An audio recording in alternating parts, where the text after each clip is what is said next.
इस क्वेश्चन के अंदर बेसिकली कंपनसेशन प्लान के हवाले से देखना है हमने कि किस तरीके से कंपनसेशन प्लान को रिवाइज करके कंपनी अपना ऑब्जेक्टिव हासिल कर सकती है।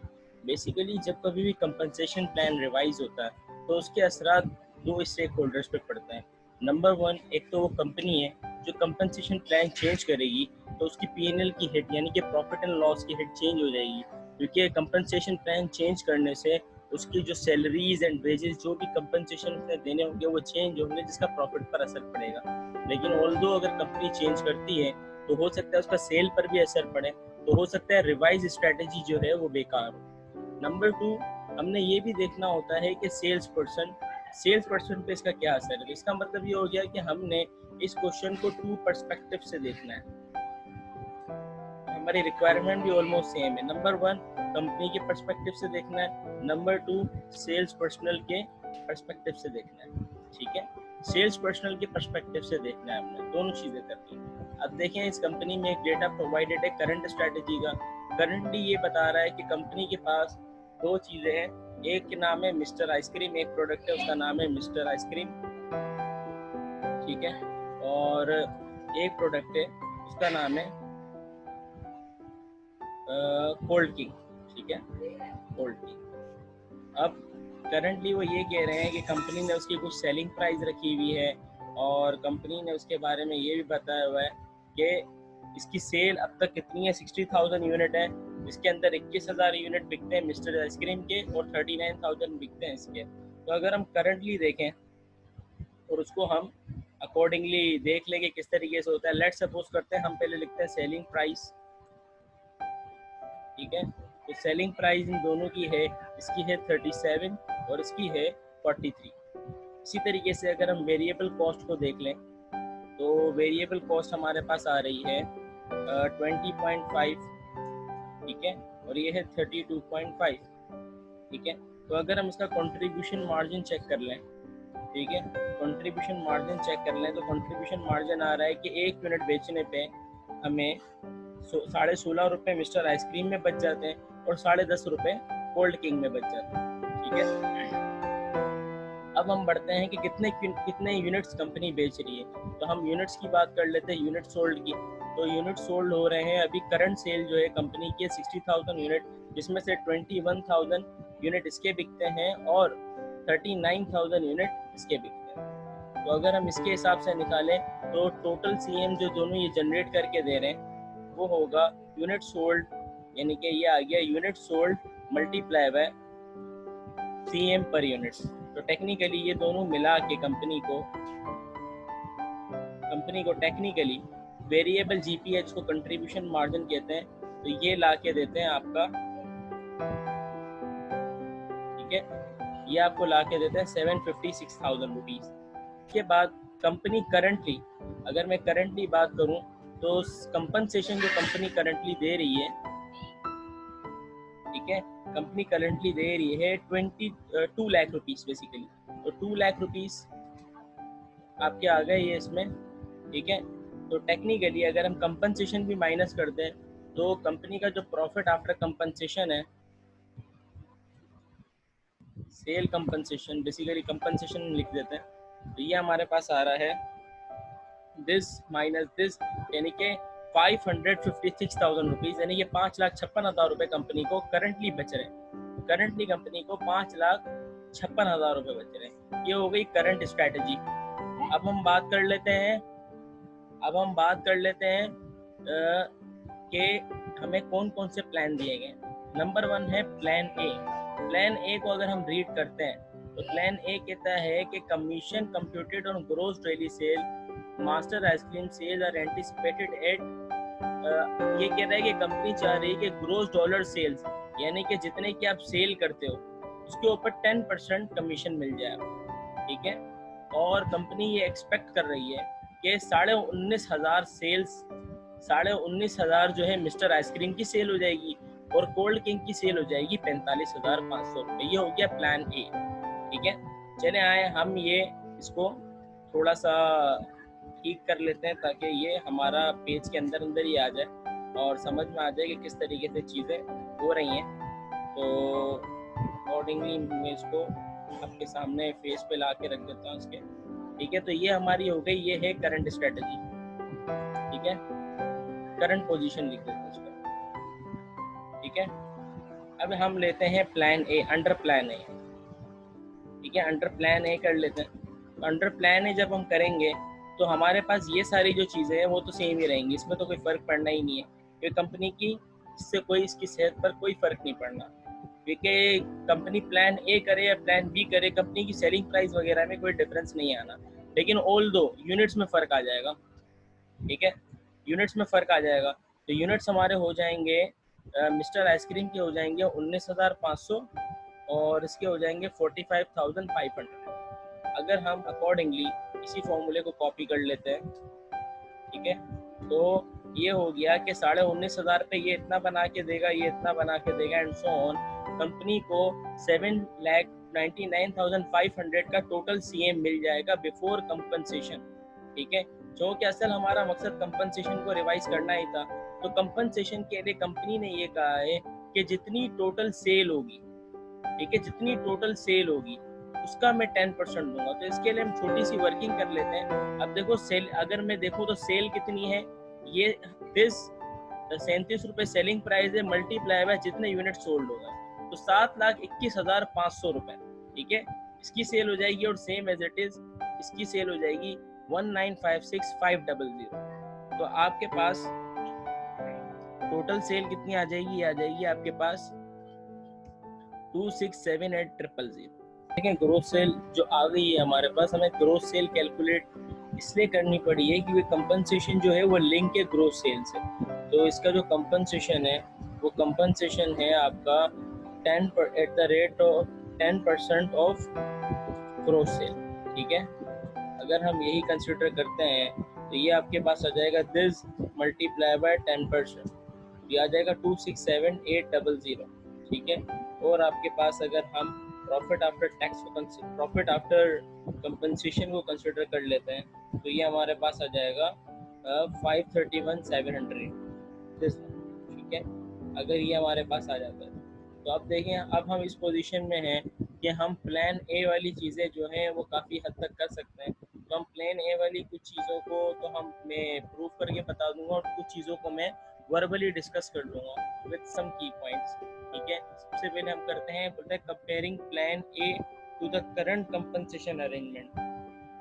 तो आप देखें, अगर मैं ये है हमारा, अगर हम इसको इस तरीके से देखें, ये आ गया कंपनसेशन, ये आ गया करंट कंपनसेशन।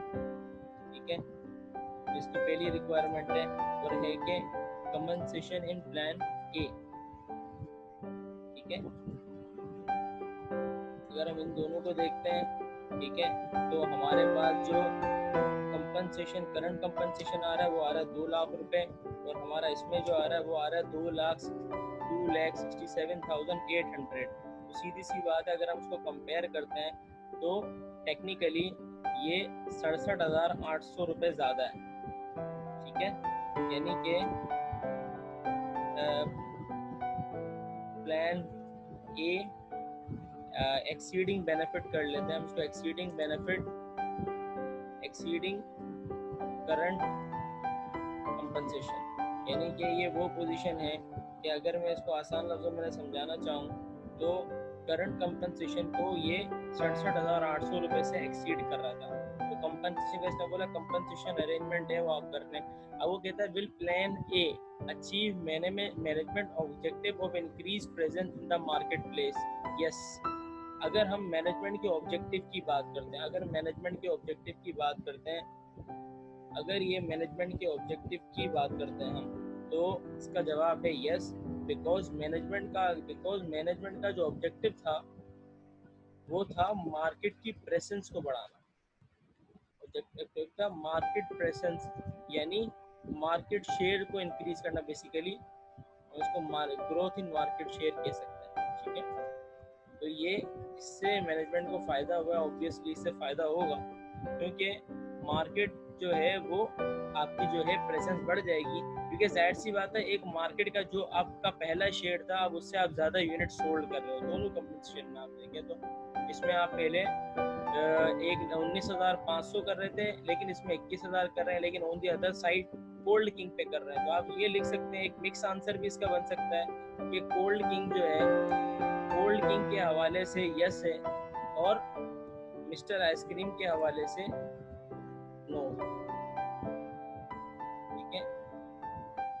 और ओवरऑल देखा जाए तो प्राइसेस से ऐसा लग रहा है कि मिस्टर कोल्ड किंग जो है वो कोई प्रीमियम प्रोडक्ट है as compare to mister ice cream. तो आप उसको भी कंसिडर कर सकते हैं कि मैनेजमेंट हो सकता है अगर लोअर प्रोजेक्ट को टारगेट कर रही है, क्योंकि देखें ये तो सारी चीज़ें मे वाली होती है ना, मार्केट में डिपेंड करता है कि आप किस जगह पर खड़े हुए और आपका कॉम्पिटिटर से आप क्या बेनिफिट हासिल करना चाहते हैं। तो ये तो मोस्ट थ्योरेटिकल क्वेश्चन है जिसको आपने इस तरीके से समझाना होगा। आगे है, from a sales mix marketing perspective, will the sales promoting be promoting the product that one will be logically expect। ठीक है। देखो सीधी सी बात ये सेल्स मार्केटिंग वाले के नजरिए से देखते हैं, वो कहेगा कि मैं अगर एक यूनिट की बात कर लेते हैं, तो कोल्ड किंग के जो एक यूनिट की जो सेलिंग प्राइस है वो है 43, और इसी तरीके से आपका जो मिस्टर आइसक्रीम है उसकी है इसकी 37 है और इसकी 43 है। तो देखो अगर हम सेल्स मार्केट के पर्सपेक्टिव से इसको डिस्कस करते हैं कि सेल पीपल वाले product that one be logically expect, बिल्कुल वो यही प्रोडक्ट को इस प्रोडक्ट को एक्सपेक्ट कर रहे होंगे कि इस प्रोडक्ट को हमें, अगर सेल्स मार्केटिंग के नज़रिए से देखते हैं आप, तो वो चाहेगा कि इस प्रोडक्ट पे इनको मिलता है 4.3 और उसमें मिलता है 3.7, तो वो ये कोशिश करेंगे कि इस प्रोडक्ट की सेल को इंक्रीज करें, ये उनकी प्रायोरिटी ये होगी।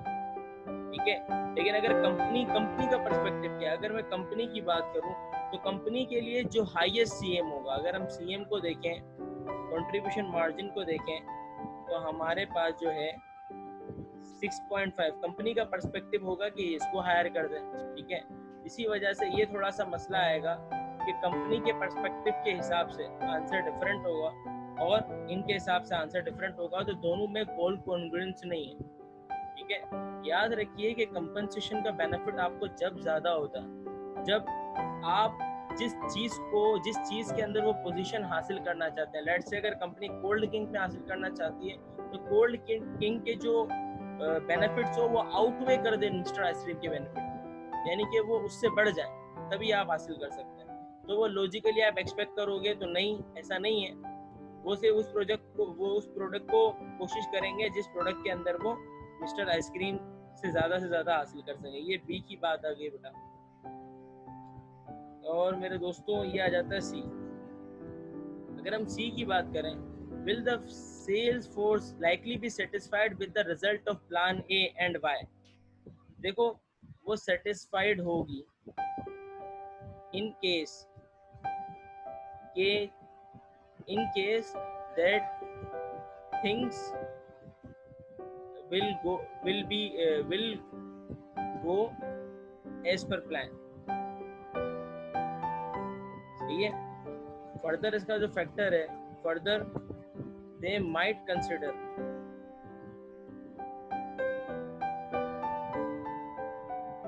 कंपनसेशन प्लान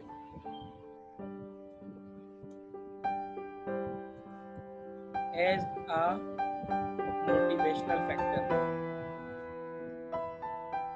ठीक है। तो हम इसको थोड़ा सा वो कर देते हैं ताकि ये हमारा जो है इसके अंदर आ जाए और हम इसको थोड़ा सा, ठीक है, ताकि आप लोगों को नजर आ जाए। तो ये हमारे पास इसका आ जाए। करना तो चाहिए, इसके आंसर आप और भी लिख सकते हैं, लेकिन ये जनरल आइडिया की फैक्टर में कंसिडर करूंगा कि ऐसा क्यों। इसका बोलता है will premier likely be satisfied with the resulting impact on the company. तो बेटा देखो डी जो कंपनी के अगर पर्सपेक्टिव से देखें हम, तो इसका आंसर नो है। क्यों नो है, अब इसको समझिएगा। अगर कंपनी प्रॉफिटेबिलिटी के पर्सपेक्टिव से देख रही है तो नो, क्योंकि वजह ये है कि प्रॉफिटेबिलिटी कंपनी की क्या हो रही है, कम हो रही है। आप इसके अंदर फिगर से सपोर्ट कर सकते हैं। Profitability is going to be affected as implementing plan A would lead to get a result lead to reduction in profit by. अभी मैंने बाय लिख दिया। अब ये बाय से आप इसको माइनस कर सकते हैं सिंपली। अगर मैं इसको कंसिडर करूं तो मेरा प्रॉफिट ये था और मैं इसको से माइनस कर दूं तो ये 24,300 है। तो मैं सिंपली कह सकता हूं कि कंपनी का जो प्रॉफिट है वो ₹24,300 से नीचे चला जाएगा। ठीक है, अब देखो ये हमारे पास आ गया क्वेश्चन ए का आंसर। ठीक है, अब वंस अगेन देखें, जैसे कि हमने जो काम किया है, मेरे ख्याल है आपको उसको रूटीन समझ में आ गई होगी कि देखें, जब कभी भी आप किसी फैसला साजी की तरफ जा रहे हैं तो आपके पास एक ऑप्शन होते हैं, ऑप्शंस अवेलेबल होते हैं जिसको आप इवेलुएट करते हैं। तो याद रखें, आप हमेशा बेटर ऑफ की तरफ जाएंगे, वर्स ऑफ की तरफ नहीं जाएंगे। ठीक है, और ये भी याद रखिए कि जो भी स्ट्रेटजी या जो भी डिसीजन आप चूज करने जा रहे हैं तो उसके अंदर आपको एक और चीज का ख्याल भी रखना है कि जो आपका ऑब्जेक्टिव है वो क्लियर होना चाहिए। देखो, मिसाल के तौर पर अभी हम अगर कोरोना की बात करें, कोरोना के हवाले से बात करता हूँ, तो जिन कंपनीज का जो पहले ऑब्जेक्टिव था कि हम मार्केट में ग्रोथ हासिल करें, आज उन्हीं कंपनीज का ऑब्जेक्टिव है कि वो एटलीस्ट मार्केट में सर्वाइव करें। तो इसका मतलब ये है कि अब ऑब्जेक्टिव सर्वाइवल है। जब सर्वाइवल ऑब्जेक्टिव होता है तो कंपनी कॉस्ट कटिंग की तरफ जाती है। ठीक है, वॉल्यूम्स की तरफ नहीं जाती। वो करती ये है कि वॉल्यूम्स उसके जो होते हैं वो वैसे ही लो होते हैं, तो वहां पर कंपनी के लिए इम्पैक्ट होता है वो कॉस्ट कटिंग। वहां पर एग्रेसिव मार्केटिंग नहीं होती। आजकल आप देखें तो मार्केटिंग भी काफी हद तक चेंज हुई है। तो ये आपके पास हो गया प्लान हमारा क्वेश्चन नंबर 1। इस क्वेश्चन नंबर 2 का पार्ट 1। अब हम करते हैं अज्यूम दैट। अब हमारा जो मेन पर्सपेक्टिव है वो ये है कि हम इसको देख लेते हैं। ये हमारा जो आ जाता है, ये हमारा ये वाले पॉइंट। अगर हम इस पॉइंट को कंसिडर करते हैं तो वो कहता है assume that plan B is under consideration, compare plan A with plan B. अब देखिए, कंपेयर करना है, लेकिन वो क्या कहता है, with respect to total unit sold and the sale mix, comment on the results in comparison with the flat salaries. Is plan B more attractive to the sale force, to the company? Show your calculation to support. तो बेटा जो काम हमने किसमें किया था, plan A में किया है, हम उसी को कंटिन्यूम में लेके चलेंगे किसके अंदर, प्लान बी के अंदर। मैं इसी को सिंपली जाके नीचे ही कॉपी पेस्ट कर रहा हूँ ताकि सारी चीज़ें वही की वही उठ के आ जाएंगी मेरे पास। अब देखो, सारी चीज़ें हमारे पास यहाँ रहेंगी। अब सिर्फ प्लान बी के अंदर यूनिट चेंज हो जाएंगे। सबसे पहले यूनिट चेंज करते हैं। अब इसमें कहा है कि यूनिट चेंज, वो कहता है यूनिट चेंज होंगे 39,000 बिकेगा मिस्टर आइसक्रीम और 26,000 कोल्ड किंग। ठीक है, 39,000 और 26,000। तो अकॉर्डिंगली मैं इसको भी कर लेता हूँ 39,000 और हो गया 26,000। ठीक है, तो ये हो गया 9,16,500 रुपये। ये ऑटोमेटिकली पूरा फॉर्मुलेट हुई हुई शीट, इतनी कोई मसले वाली बात नहीं है। आपको जाहिर है पेपर वर्क करना होगा तो आप अकॉर्डिंगली इसको देख लीजिए। ठीक है, अब जाहिर है हमारा कंपनसेशन जो प्लान है वो क्या हो गया, अब चेंज हो गया है। तो आप जाहिर है इसके फॉर्मूला डिवाइस करना पड़ेगा। अब हमारा कंपनसेशन प्लान है, अगर हम इसको देखें तो वो है आपके पास 30% computed on the basis of production contribution margin. अब देखें, मैंने शुरू से ही सीएम कैलकुलेट किया हुआ था तो मुझे इतनी मुश्किल नहीं होगी। अगर आप देखें तो हमारा जो है ये है 30% ऑफ सीएम, सिंपल। ठीक है, तो अगर हम देखें तो दिस मल्टीप्लाई बाय 30%, इसी तरीके से same as it is this multiply by 30%, इसको भी हम इसी तरीके से सम कर लेंगे। तो बेसिकली देखिए हमारा जो प्रॉफिट आ जाएगा, प्रॉफिट आफ्टर कंपनसेशन जो आ जाएगा वो आ जाएगा हमारे पास, ठीक है, 641,550। ठीक है, अब ये है हमारा बेसिकली प्लान बी, यहाँ में चेंज करना भूल गया, ये है प्लान बी। ठीक है, प्लान बी के अंदर जो हमारा है, एक तो यूनिट्स हमारे सेल्स मिक्स चेंज हो रहा है, सब कुछ चेंज हो रहा है, तो हम उसको कंसिडर कर लेते हैं। सबसे पहले जिसका सवाल है, compare plan A with plan B with respect to total unit sold and the sales mix. देखें, अगर हम बात करते हैं टोटल यूनिट की तो कुछ चीज़ें मैं ऊपर से लेके आ जाता हूँ। ये हमारी है करंट पोजीशन, नहीं इसने बोला है compare plan A and plan B, तो हमने प्लान ए को देखना पड़ेगा। प्लान ए के अंदर हमारा यूनिट सोल्ड ये आएगा, ठीक है, ये हमारा हो गया प्लान ए, ठीक है। और इसी तरीके से अगर मैं यूनिट सोल्ड इसकी बात कर लूँ तो ये हमारा हो जाएगा प्लान बी, ठीक है। पहले तो हम इसको हॉरिजॉन्टली कर लेते हैं। तो सिंपल सी बात ये है, प्लान बी के अंदर दोनों में प्लान बी के अंदर देख लेते हैं। ये लेट सपोज करो, इसको मैं ए नाम दे देता हूँ, इसको मैं बी नाम दे देता हूँ, ठीक है। तो ये हो जाएगा ए माइनस बी। कंपेयर करने का मतलब ये होता है कि क्या हो रहा है। अब ठीक है, अब इसको हम सिंपली कर लेते हैं, A minus B, this minus this, और इसमें दिस माइनस दिस आ जाए। तो आसान लफ्जों में बात ये है कि प्लान ए के अंदर जो है 19,500 यूनिट, तो प्लान बी के अंदर 19,500 यूनिट मिस्टर आइसक्रीम के ज़्यादा बिक रहे हैं, जबकि कोल्ड किंग के अंदर कम बिक रहे हैं। ये तो हो गई पहली चीज़। अब देखो, एक चीज़ होती है सेल्स मिक्स का रेशो। अब मैं इसको भी निकाल के दिखा देता हूँ आपको, मैं इधर सेल्स मिक्स भी दिखा देता हूँ। अब ये सेल्स मिक्स कैसे निकलता है इसको समझ लीजिएगा, बहुत आसान सी चीज़ है। लेकिन हमारे जो, अब देखो टोटल यूनिट हमारे 65 ही है, कोई मसला नहीं। लेकिन अगर हम यही सेल्स मिक्स की तरफ जाते हैं, तो सेल्स मिक्स का मतलब ये होता है कि चूँकि हम 19,500 में से 65,000 में से 19,500 इसके बेच रहे हैं, यानी ये तकरीबन 30% आ गया। और मैं इसको रखते हुए इधर करता हूँ, तो अगर मैं इसकी बात करूँ तो ये है 70%। तो अगर मैं प्लान ए का सेल्स मिक्स का रेशियो देखूँ तो ये बेच रहा है, अगर मैं इसको परसेंटेज में कन्वर्ट कर दूँ तो आपको ज़्यादा नज़र आ जाएगा तमीज़ से, ये आ गया इसका। और अकॉर्डिंगली मैं इसको देखूँ तो ये है 60-40। तो टेक्निकली ऐसा मामला है कि हम जो है प्लान ए के अंदर जो हमारा रेशो है वो 30-70 का है, यानी कि हम आइसक्रीम 30 बेचते हैं और कोल्ड किंग 70 बेचते हैं। इसी तरीके से हम प्लान बी के अंदर 60-40 है, यानी हम आइसक्रीम ज़्यादा बेचते हैं और कोल्ड किंग कम बेचते हैं।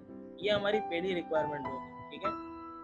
और वो कहता है and comment on the result. अब कमेंट आपने खुद करने हैं, इसमें कोई मसले वाली बात नहीं है। जो बातें मैंने डिस्कस किया आप उसको कर सकते हैं। पहले तो आप इसमें डिस्कस कर लेंगे कि किसमें कितने यूनिट ज़्यादा बिक रहे हैं, किसमें कम बिक रहे हैं, और फिर इधर के सेल्स मिक्स में ज़्यादा बिक रहे हैं, कम बिक रहे हैं, ठीक है।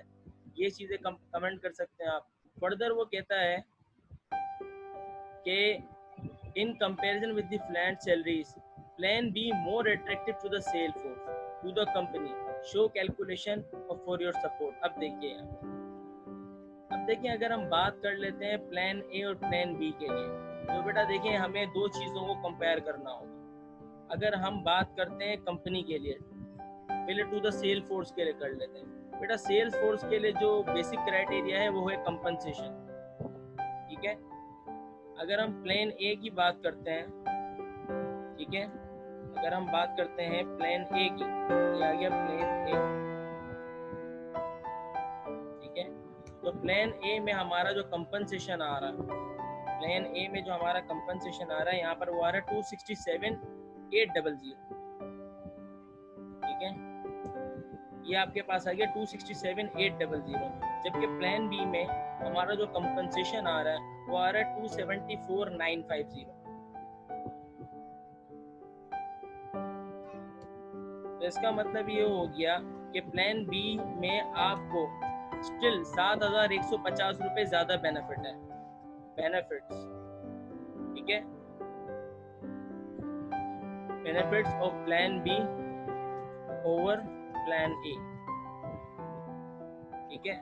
ये आपकी चीज़ आ गई। इसी तरीके से हम अगर टू दी कंपनी की बात करते हैं, तो कंपनी के लिए जो असल फैक्टर है वो है प्रॉफिटेबिलिटी, ठीक है। तो अगर हम प्रॉफिटेबिलिटी की बात कर लेते हैं तो हमारे पास यहाँ पर जो प्रॉफिट आ रहा है वो आ रहा है आपके पास 641,550, ठीक है। जबकि हमारे पास जो इसमें प्रॉफिट आ रहा है प्लान 1A में वो आ रहा है 531,700। तो अकॉर्डिंगली हमें इसमें भी बेनिफिट हो रहा है, वो हो रहा है 1,09,850। तो आपने सिंपली इसको एक्सप्लेन करना है कि अगर कंपनी प्लान बी अडॉप्ट करती है तो सेल फोर्स उसको एक्सेप्ट करेगी। क्यों एक्सेप्ट करेगी? क्योंकि उनको एक्सीडिंग बेनिफिट्स मिल रहे हैं, एज पर प्लान है, आपको ओवर प्लान है बेसिकली। और अगर कंपनी अपने हिसाब से भी सोचे तो ये बेनिफिशियल है। देखो उसके लिए तो ए भी बेनिफिशियल था, बी भी बेनिफिशियल था, लेकिन बी ज़्यादा बेनिफिशियल है। ठीक है, तो यहाँ पर हमारे पास ये चीज़ आ जाती है कि हमने किस तरीके से इसको करना है। याद रखिए, डिसीजन लेते वक्त एक चीज़ को हमेशा कंसिडर किया कीजिए कि डिसीजन में आपको बेस्ट की तरफ जाना होता है, वर्स्ट की तरफ नहीं जाना होता। हो सकता है जिस कंडीशन में आप हैं उससे बेटर ऑप्शन अवेलेबल हो, लेकिन अगर एक से ज़्यादा ऑप्शन अवेलेबल है तो सबको आप इवेलुएट करेंगे और सबसे अच्छा जो बेनिफिट होता है आपको उसकी तरफ जाना होता है। लेकिन यहाँ पर हमने सारी चीज़ें सवाल के मुताबिक की हैं, तो हमने उसी हिसाब से देखा। तो ठीक है, आई थिंक सो आपको ये क्वेश्चन समझ भी आ गया होगा। इन केस अगर आपको समझ ना आए तो आप उस वीडियो को दोबारा से, उससे मतलब कि अगर आप चाहें तो ये एक्सेल की फाइल में मुझसे रिक्वेस्ट कर सकते हैं। ठीक है, थैंक यू।